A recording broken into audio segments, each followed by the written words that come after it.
In this video, we compare the hyperbolic tangent with the complex tangent. So hyperbolic tangent wx equals the imaginary part of the complex tangent 0 plus wxi.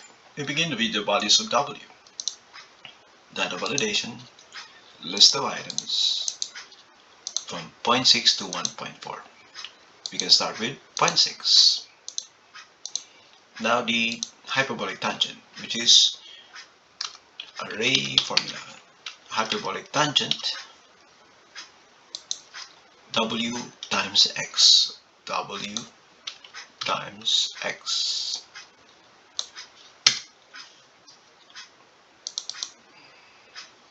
This is hyperbolic tangent, so that's hyperbolic tangent. Continue with the complex tangent. So we begin here. We have the complex part, so this will be array formula. Complex. The complex number is 0 plus wxi, so 0 comma wx, w times x.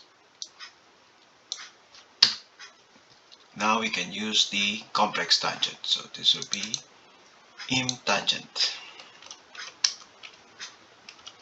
IMTAN, the tangent of the complex number. And we want the imaginary part, so we'll take out the imaginary part.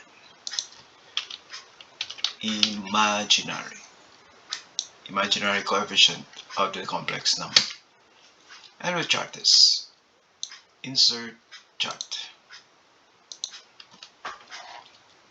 We have scatter chart. We remove the title because we're using the equation as the label. So under series, show the trend line. The type, polynomial.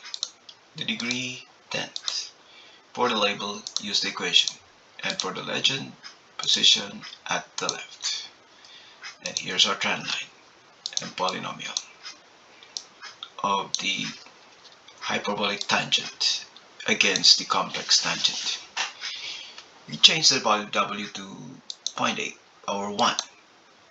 We can do the same thing for the complex tangent. W equals 1.